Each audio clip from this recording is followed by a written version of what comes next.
Lieutenant Daniel Carter had spent years in the harsh environments of interstellar warfare, trained to follow orders to the letter. His mission on the desert moon of Theros was no different from any other. Eliminate a band of hostile alien raiders that had been plaguing a nearby human settlement. The operation was simple, sweep, clear, and secure. He and his squad had trained for weeks, and everything was going according to plan. Until it wasn't. The sandstorms on Theros were relentless, but nothing compared to the sense of dread creeping through Daniel's mind as he stood near the edge of a dried-up ravine, scanning the horizon. His visor flashed with the dim light of the setting sun, casting long shadows across the barren land. The raid had been successful. The enemy forces scattered, but something felt off. "Lieutenant, we've secured the perimeter." "It's all clear," Sergeant Ramirez's voice crackled through his comm link. "Copy that, Sergeant," Daniel replied, his eyes narrowing as he continued to scan the horizon. The eerie quiet of the post-battle landscape unsettled him. That's when he saw her. At first, it was just a flash of movement in the distance. A figure stumbling through the sand, dragging something behind her. The form was humanoid, but the distinct features weren't human.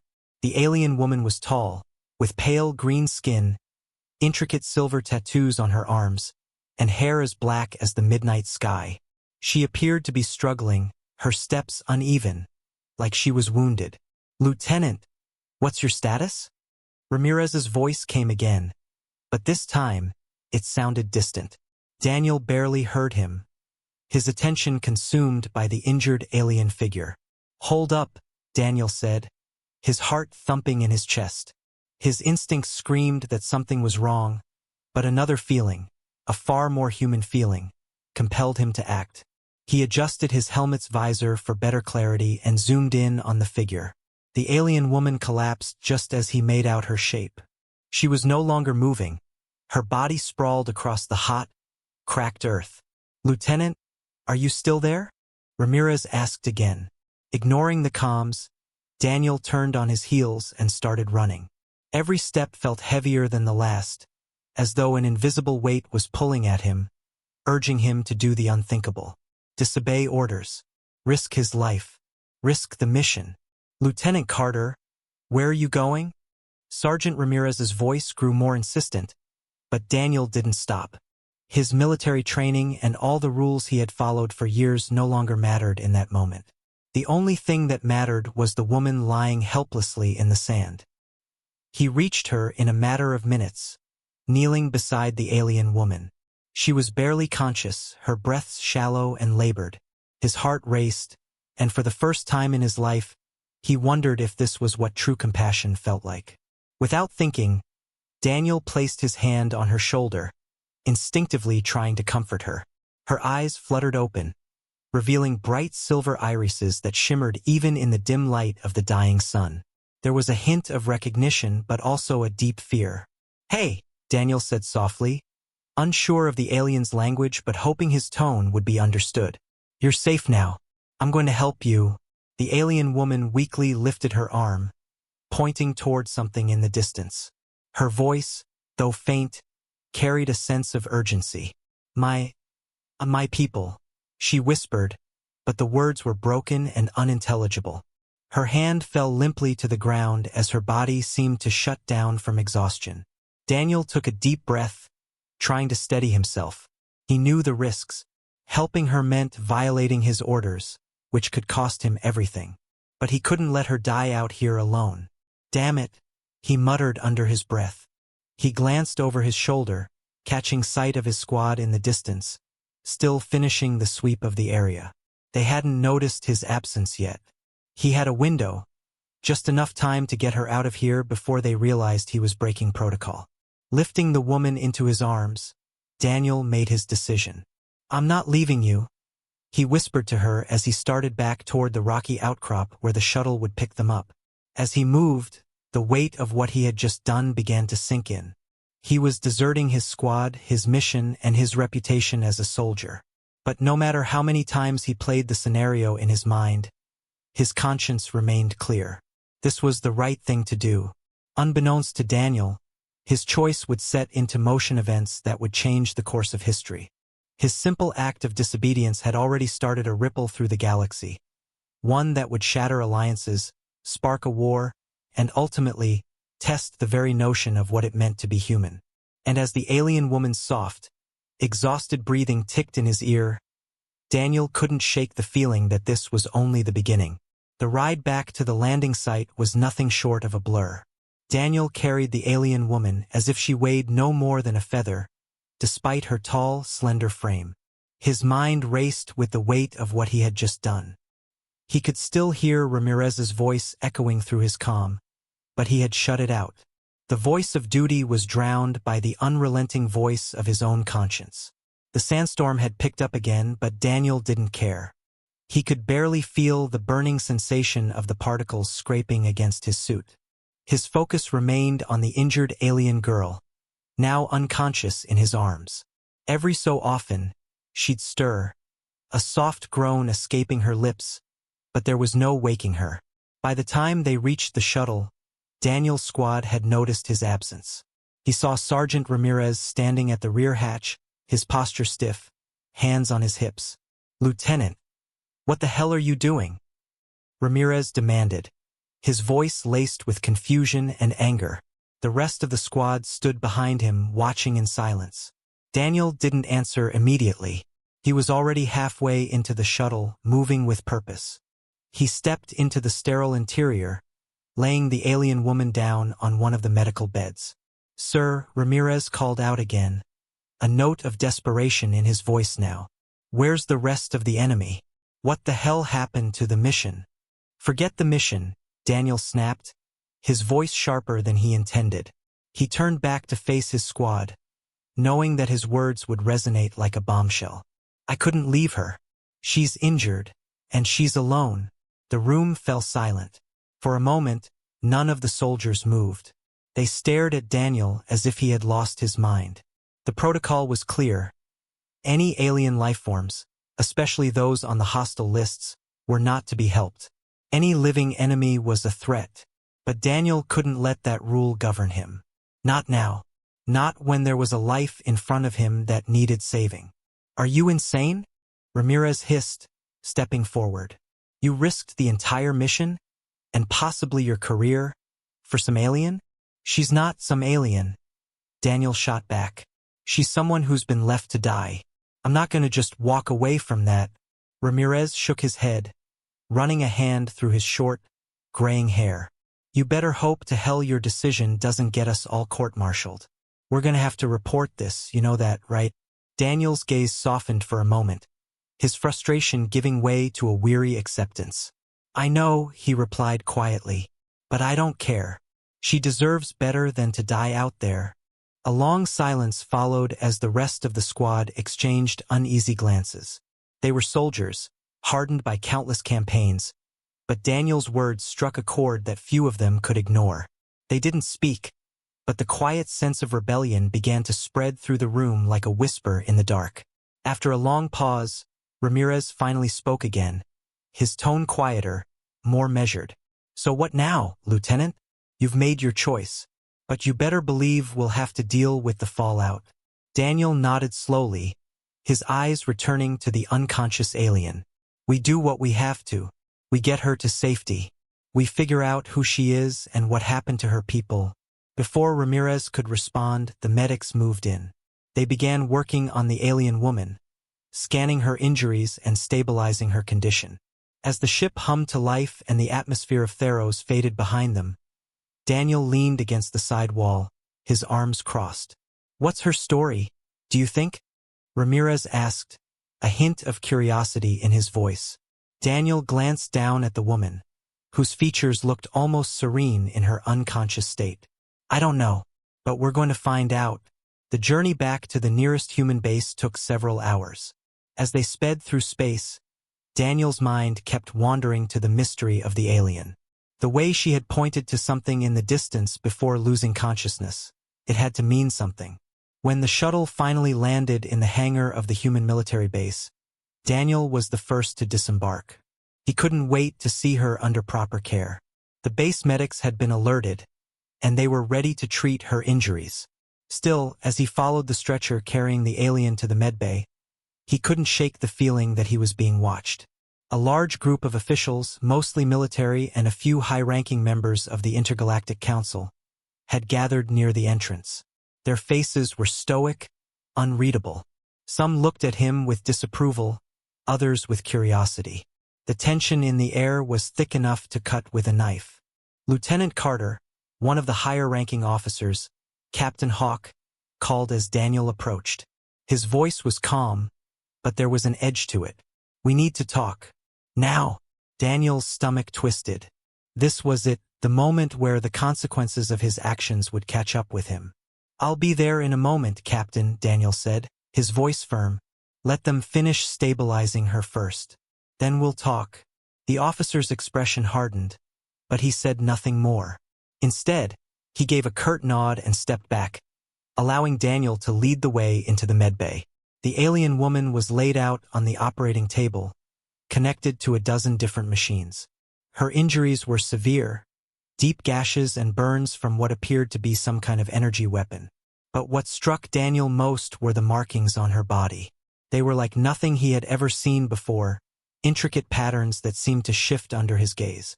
She wasn't just any alien. There was something different about her, something ancient. As the medical team worked, Daniel's thoughts drifted once again to the woman's cryptic words. My people, what had happened to her? And why had she been left alone on that barren world? The hours in the medbay felt endless as Daniel sat at the edge of the sterile, white room. He watched the alien woman, who was now hooked up to a series of medical devices, her chest rising and falling with the steady rhythm of artificial respiration. The medical team worked with precision, trying to stabilize her injuries, but Daniel couldn't shake the nagging feeling that there was something bigger at play here. The markings on her body, those strange, shifting tattoos, had caught his attention, but it was the look in her eyes, even in her unconscious state, that haunted him the most. There was a quiet desperation there, a cry for help. He leaned back in his chair, letting out a breath. As much as he tried to focus on the procedure, his mind kept drifting back to the moment when he'd decided to save her. He had broken the chain of command, and now the consequences were looming over him. It was only a matter of time before Captain Hawk and the others in the command center would want answers. The door to the medbay hissed open, and Daniel stood at attention. Sergeant Ramirez entered, his face unreadable. "Lieutenant," he said with a nod, glancing over at the alien. "How is she?" "She's stable for now," Daniel replied, "but she's been through hell. Those injuries are bad. Like she was left for dead." Ramirez frowned, crossing his arms as he approached the table. "I saw her markings. Those aren't anything we've ever encountered. You think she's from one of the outer colonies?" "I don't know," Daniel admitted, "but something doesn't add up. Her condition, the way she was left behind. I don't think she's just some casualty of war." Ramirez raised an eyebrow. "What are you getting at, sir?" Daniel stared at the alien woman, his mind turning over the pieces of the puzzle. "I think she's important. I think someone didn't want her to survive, and they made sure of it." The two men fell silent as they watched the alien woman's breathing grow steadier. She had yet to regain consciousness, but there was a faint flicker of movement in her fingers. Daniel's heart skipped a beat as he took a step closer, watching her closely. "Maybe we should let the higher-ups handle it from here," Ramirez suggested, his voice cautious. "You've done what you could, but we're going to have to answer for this." Daniel shook his head, his resolve hardening. "No, I'm not walking away from this. There's more going on here, and I'm going to figure out what it is. I'll handle it." Ramirez didn't argue, though his concerned look lingered a moment longer before he gave a resigned sigh. "All right, but just know you're risking a lot, Lieutenant." Before Daniel could respond, the soft sound of a voice broke through the tension. The alien woman stirred, her eyelids fluttering open. Her eyes, those shimmering silver irises, fixed on Daniel with an intensity that sent a shiver down his spine. "You're human." Her voice was raspy, her words struggling to form. Daniel stepped forward cautiously, careful not to startle her. "Yes," he said gently, "I'm human. My name is Daniel Carter. You're safe now. You were hurt, But we've got you in a medical bay. The alien blinked, her gaze shifting between him and the various devices around her. The machines beeped rhythmically, monitoring her vital signs. I don't remember. Her voice trailed off, and she winced, her hand reaching weakly toward the bandages covering her side. You've been through a lot, Daniel explained, his voice soft but firm. You're in a human facility now. We'll help you, but first, can you tell me who you are? What happened to you? She hesitated, her eyes flickering with uncertainty. Then slowly, she nodded. I am Lyra, from the Zethrix Coalition. Her voice faltered as she said the name, as if saying it aloud pained her. We were attacked. My ship, my people. She closed her eyes, a tear slipping from the corner of her eye. Daniel leaned closer, his brow furrowed. Zethrix Coalition? What happened to you? Where's your ship? Where are the others? Lyra inhaled sharply, trying to push through the fog of pain and exhaustion. We were ambushed. A fleet of warships. Too powerful. They came out of nowhere. She clenched her fists in frustration. We tried to escape. My people, my family, they died. Daniel's heart clenched as he saw the raw pain in her eyes. Her grief was palpable, and for a moment, he understood the depth of her loss. This wasn't just a random attack. It was an annihilation. But who had done it? And why? Before he could speak, the doors to the medbay opened again, and a figure in a black uniform stepped inside. It was Captain Hawk. His expression was hard, his eyes flicking between Daniel and the alien woman on the table. Lieutenant Carter, Hawk said, his voice calm but edged with authority. We need to talk. Now. Daniel stood up, his eyes narrowing. Captain, she's barely recovered. I'm not leaving her alone. Hawk didn't flinch. You'll leave her to the medical team. We've got bigger issues. You've disobeyed orders, Lieutenant. And now we're about to deal with the consequences. Daniel held Hawk's gaze for a long moment, then glanced back at Lyra. Her eyes were closed again, but her face remained etched with pain. Daniel made a decision then and there. He had no idea how deep this would go, or how far the consequences would reach. But one thing was certain. He couldn't leave her to face whatever dangers the galaxy had in store alone. We're not finished here, Captain, Daniel said firmly, his voice unwavering. I'm not abandoning her. Not now. Hawk's eyes flashed with a dangerous glint. You'll regret this, Lieutenant, but as the captain turned to leave, Daniel didn't care. He had made his choice. The confrontation with Captain Hawk had left an uneasy silence in its wake. Daniel didn't flinch as the captain stormed out of the medbay. He was well aware of the gravity of his disobedience, but his resolve had never been stronger. He'd seen enough of the galaxy's brutality, enough of the coldness with which the powerful discarded the weak. This alien woman, Lyra, deserved more than to be left to die alone on some barren planet. She deserved answers, and he wasn't about to let bureaucracy stop him from finding them. His hand rested on the medbay's table, his fingers twitching as he watched Lyra, who had now drifted into a peaceful sleep. Her body was still healing, the med devices working overtime to mend the burns, cuts, and bruises she had sustained. But even in her unconscious state, she seemed to be battling a war inside. Daniel could see it, her brow furrowed in her sleep, her hands fidgeting at her sides as if caught in a dream of something far darker than her physical injuries.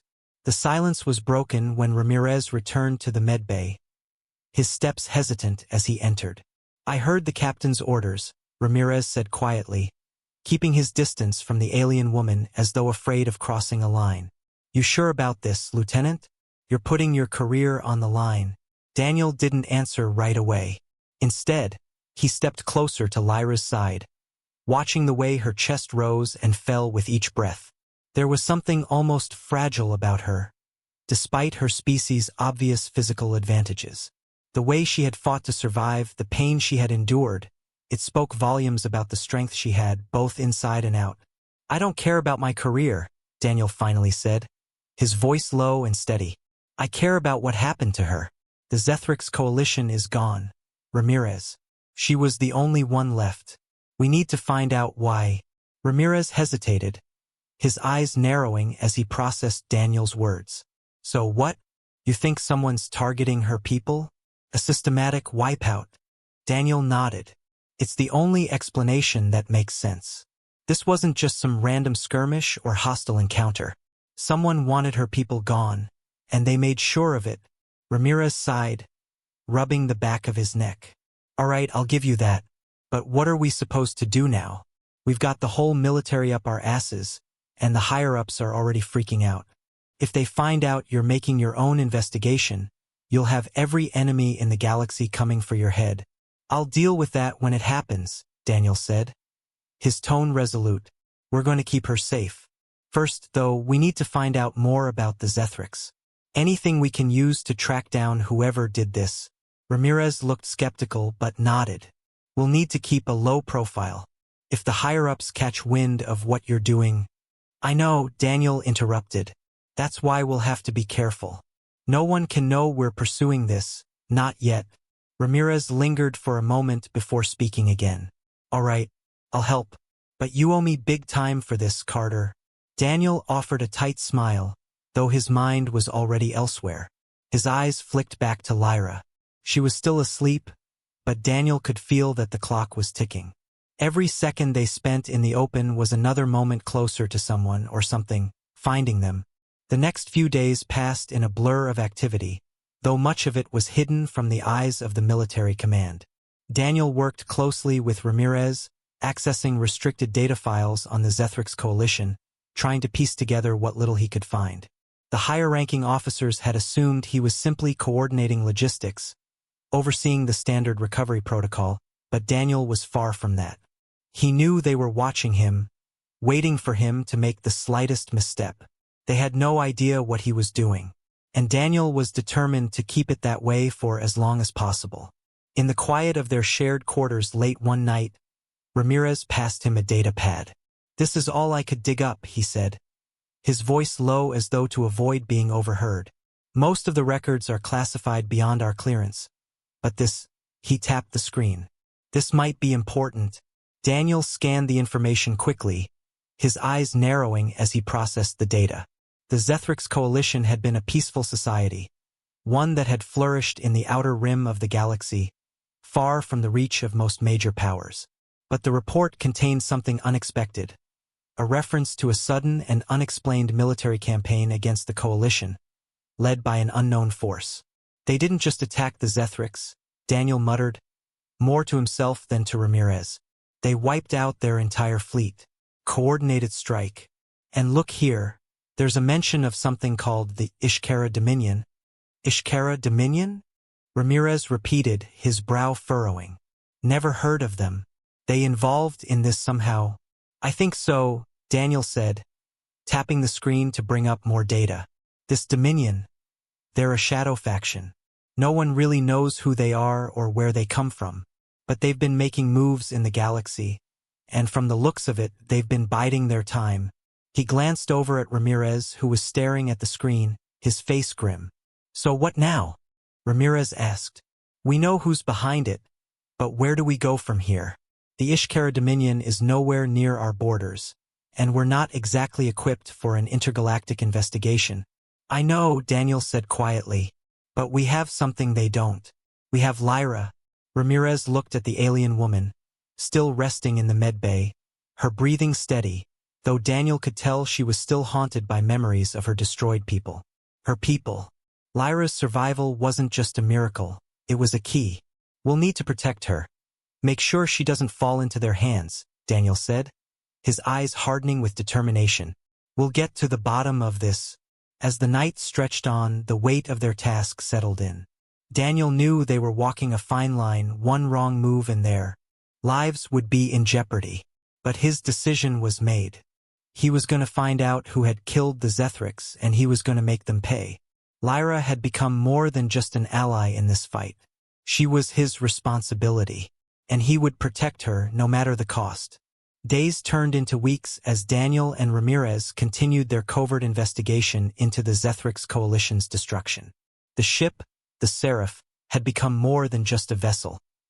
It had turned into their sanctuary, a place where no one could overhear their conversations, where no one could question their motives.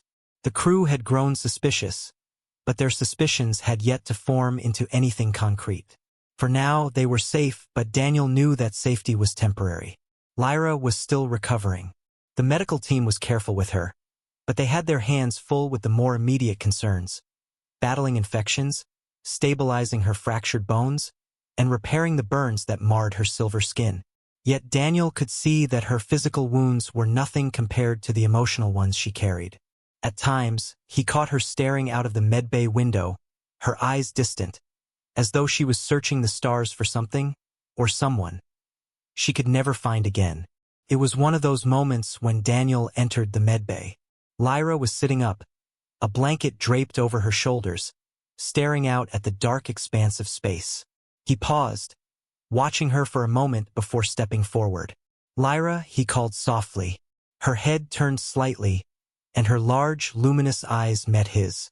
She didn't speak at first, but he saw the flicker of recognition. The tentative trust they had built between them over the past weeks was fragile but real. "Do you remember anything from before?"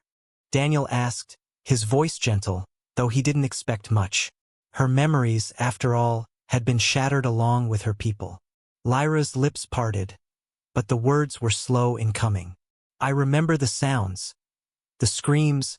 She paused, as though trying to find the words for something beyond her understanding. "I remember the fire, the light. It was too bright." Daniel felt a pang of guilt in his chest. She was still trapped in that moment, that terrifying moment when her entire world had been obliterated. Her people, her family, gone. "I'm sorry," he said quietly, taking a seat beside her. "We'll find out who did this. We'll make them answer for what they did." Her gaze flickered to him, searching his face for sincerity. When she spoke again, her voice was more forceful, more certain. "I don't want them to pay," she said, her tone sharp. "I want to know why. Why did they do this to us? Why am I the only one left?" Daniel's chest tightened, and for a moment, he didn't know how to answer. The question she asked wasn't one that could be easily answered, not in any way that would bring her comfort. But he had a responsibility to her now, and the truth was, he didn't have any easy answers. "I don't know," he said, his voice low, "but we'll find out. And when we do, we'll make sure you're not alone anymore." Her eyes softened, and for the first time in what seemed like forever, she allowed herself to lean into his words. She had placed some trust in him, not just as a soldier, but as someone who understood what it meant to fight for something larger than oneself. Just then, the door to the medbay slid open, and Ramirez entered, his face serious as he glanced between Daniel and Lyra. "Captain Hawk's been asking about you again, Carter," he said, his voice low. "He's starting to get more suspicious. You might want to be careful." Daniel nodded, his brow furrowing. "I know, but we're not stopping. Not now." "I didn't think you would," Ramirez said with a knowing smirk, but his expression quickly turned grave. "Listen, we've got bigger problems right now.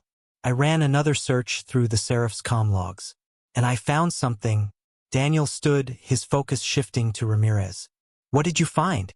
"It's about the Ishkara Dominion. They're not just some shadow faction. They've been trying to establish a foothold in this part of the galaxy for decades," Ramirez said. He handed Daniel a datapad, his fingers tapping the screen to bring up a series of encrypted files. "This intel's highly classified, but there's a connection to the Zethrix massacre." Daniel's mind raced as he absorbed the information. The Dominion hadn't just been targeting random civilizations. They had a specific agenda. And it wasn't just political, it was personal. The Zethrix weren't just in the wrong place at the wrong time, Daniel muttered under his breath. They were in the way. "Exactly," Ramirez said. "The Ishkara Dominion has been attempting to expand into this region for years, but there was one thing in their path, the Zethrix. The Zethrix had a stronghold on a strategic position that the Dominion wanted. They had to be eliminated." Daniel clenched his jaw. "So this wasn't just a massacre. It was a calculated strike." "It gets worse," Ramirez continued, his voice grim. "The Ishkara Dominion didn't just attack the Zethrix fleet. They planted spies within their ranks. People who knew the Coalition's movements, their weaknesses. The Dominion knew exactly when to strike. Daniel's fists clenched. He had known there was something wrong about this whole situation.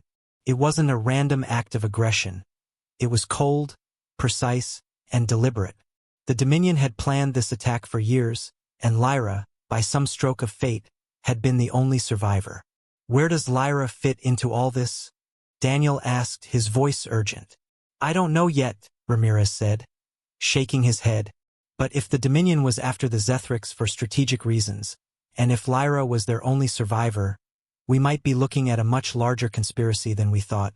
Daniel looked at Lyra, who was watching him now, her eyes wide with a mixture of confusion and terror.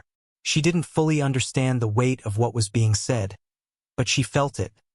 The danger, the inevitability. Lyra, Daniel said softly, approaching her once more. We're going to keep you safe. Promise. Her gaze softened slightly, but her fear was still palpable. You don't know what they'll do to me, she whispered.